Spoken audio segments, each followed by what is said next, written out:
আসসালামু আলাইকুম। দেশ বিদেশ টিভি থেকে হুসেন বলছি। আমার চ্যানেলে সবাইকে স্বাগত। বাংলাদেশের রাজনীতিতে আওয়ামী লীগ বড় একটি দল। বিগত প্রায় 4 দশক যাবৎ শেখ হাসিনা আওয়ামী লীগের সভানেত্রী। তিনি বিগত 15 বছর দেশ চালিয়েছেন এবং ব্যাপক উন্নয়ন করেছেন। আবার মানবতা বিরোধী অপরাধের কারণে তিনি এখন অভিযুক্ত, 300-র উপরে তার মামলা। এখন আওয়ামী লীগের নেতৃত্ব নিয়ে প্রশ্ন উঠেছে। দলের একাংশের মধ্যেও অভিযোগ রয়েছে যে শেখ হাসিনা ত্যাগী নেতাদের মূল্যায়ন করেননি, হাইব্রিডদের নিয়ে রাজনীতি করেছেন, কালো টাকার মালিকদের রাজনীতি করেছেন। এখন এরা কোথায়? কথা হচ্ছে, শেখ হাসিনার বয়স এখন 80 বছর। 2024 সালে শেখ হাসিনা নিজে বলছিলেন যে তিনি আর এক টার্ম থাকবেন, তারপরে রাজনীতি থেকে অব্যাহতি নেবেন। তো 1 বছরের মধ্যে 5 বছরের মধ্যে তো 1 বছর চলে গেছে, তো হাতে আছে আর 4 বছর। কিন্তু প্রশ্ন উঠেছে, 4 বছর হোক, 2 বছর হোক, 10 বছর হোক, তাকে তো একসময় জায়গা ছাড়তে হবে। তাহলে সেই জায়গায় কে আসবে? তো দলে গণতন্ত্র কিন্তু চর্চাটা এখনো নাই, এবং এখনো শেখ হাসিনা যেটা বলবেন সেটাই ফাইনাল। এখন সত্য হচ্ছে যে বিগত 4 দশকে শেখ হাসিনা তার জায়গায় কোনো বিকল্প নেতা তৈরি করেননি অথবা করতে দেননি। অর্থাৎ আওয়ামী লীগের মধ্যে এই নীতি এখনো চলমান, মানে রাজার নীতি, রাজার পোলা রাজা হবে। এবং শেখ হাসিনা নিজে আওয়ামী লীগ সভানেত্রী হয়েছিলেন বঙ্গবন্ধু কন্যা বলে, এবং বিদেশ থেকে তাকে আনা হয়েছিল দলের ঐক্য বজায় রাখার জন্য। এখন দেখা যায় যে আমাদের দেশের রাজনীতি শুধু আওয়ামী লীগ নয়, প্রায় বিশেষ করে বড় দলগুলো, আওয়ামী লীগ, বিএনপি, জাতীয় পার্টি, মানে তাদের হলো রাজার পোলা রাজা হয়। যারা যুগ যুগ ধরে কষ্ট করছে, পুলিশের মার খেয়েছে, জেল কেটেছে, মেধাবী, ত্যাগী, তারা কিছু পায় না। নেতার ছেলে নেতা হয়, মানে যোগ্যতা এইটাই। ত্যাগ তার থাকুক আর নাই থাকুক। যেমন ধরেন একটা এক্সাম্পল, ভূমিমন্ত্রী ছিলেন সাইফুজ্জামান চৌধুরী জাবেদ। তিনি এমপি হলেন, মন্ত্রী হলেন কোন যোগ্যতায়? যিনি কোনোদিন একটা মিছিল মিটিং করেন নাই। তো তার যোগ্যতা কি? তিনি আখতারুজ্জামান বাবুর ছেলে, টাকাওয়ালার পোলা, আওয়ামী লীগ এমপির পোলা। একই কায়দায় শিক্ষামন্ত্রী নওফেলও রাজনীতির কোনো অভিজ্ঞতা না থাকলেও, ত্যাগ না থাকলেও মন্ত্রী হয়ে গেলেন একমাত্র মহিউদ্দিন চৌধুরীর পোলার যোগ্যতায়। ইয়াবা ব্যবসায়ী বদির বউ এমপি হয়ে যায়, তার যোগ্যতা, সে বদির বউ। এখন শেখ হাসিনার এই কৌশলের কারণে ত্যাগী সৎ নেতৃত্ব গড়ে উঠতে পারেনি, এটাও সত্য।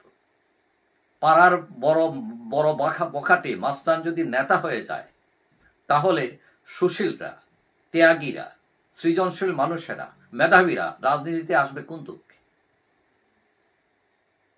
এবং এটা শুধু আওয়ামী লীগের সমস্যা না, অনেক বড় দলের এই সমস্যা আছে।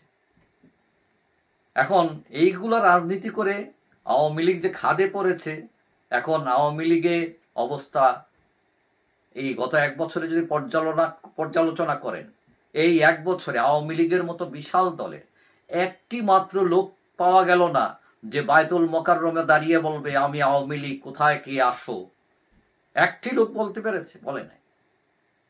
এখন এই করুণ আওয়ামী লীগের পরবর্তী নেতা কে হবেন, তার আলোচনা দৃশ্যমান। এখানে হাসিনার সিদ্ধান্তই চূড়ান্ত। এখন কোটি আওয়ামী লীগ কর্মী, নেতা, তারা কি বললো সেটা ব্যাপার না। এখন আমরা জানি এতদিন যাবৎ তিনি চাচ্ছিলেন সজীব ওয়াজেদ জয় তার পুত্র, তিনি পরবর্তী নেতা।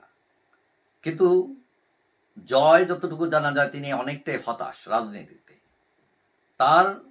তিনি তার ইমেজ এতটা খারাপ না, কিন্তু তার সমস্যা হচ্ছে ফাইটিং মনোভাব নেই তার মায়ের মতো।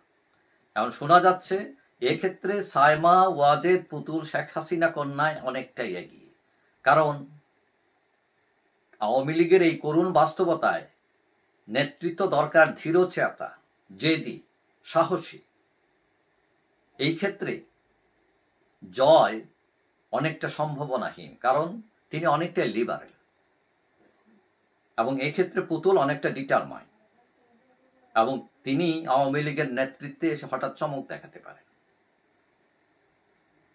এখন কেউ কেউ বলছেন যে এই যে শেখ হাসিনার দেশ ত্যাগ, এটা এই প্রেক্ষাপট তৈরির পেছনে জয়ের ভূমিকা আছে। কারণ জয় ধীরচিতা নয়, জয় সাহসী নয়। কারণ শেখ হাসিনাকে দেশ ত্যাগে বাধ্য করাতে বা রাজি করাতে সবচেয়ে বড় ভূমিকা পালন করেন জয়। জয় তার মায়ের উপর চাপ তৈরি করেন। এখন জয় যদি সেটা না করতেন, তিনি যদি তার মাকে ব্যাকআপ দিতেন, তাহলে পরিস্থিতি ভিন্ন হতে পারত। কিন্তু ওই যে জয় অনেকটাই লিবারেল। এখন এটা অনেকে বলেন যে আজকের এই আওয়ামী লীগের বাস্তবতা, শেখ হাসিনার দেশান্তরী হওয়ার পেছনে জয় অনেকটা দায়ী। অবশ্য কেউ কেউ বলছেন না, পরিস্থিতি খুব খারাপ ছিল, শেখ হাসিনা রেহাকে মেরে ফেলতো, ইত্যাদি ইত্যাদি। কিন্তু অনেকেই মনে করেন যে শেখ হাসিনা উল্টে গেলে তাকে যদি জয় সাপোর্ট করতেন, তাহলে ওই যে মারার একটা প্ল্যান, একটা ভাবসাব তৈরি করা, এটা নাও হইতে পারতো। এটা হয়তো তাকে ভয় দেখানোর জন্য এগুলো করানো হয়েছে। তিনি হয়তো গোপালগঞ্জে গিয়ে বসে থাকলে আর সমস্যাই হতো না, আওয়ামী লীগ বিপাকে পড়তো না, দেশের ভেতর থাকতো। যাই হোক, যেটা হলো যে জয় ওই ধীরচেতার জায়গা থেকে তিনি কিছুটা পিছিয়ে, এই ক্ষেত্রে পুতুল অনেকটা এগিয়ে। এবং সেই যোগ্যতায় পুতুল হঠাৎ করেই আওয়ামী লীগের নেতৃত্বে আসলেও সেটা অবাক হওয়ার কিছু থাকবে না। যাই হোক, সবাই ভালো থাকবেন। আশা করি দেখা হবে অন্য কোনো ভিডিওতে ইনশাআল্লাহ।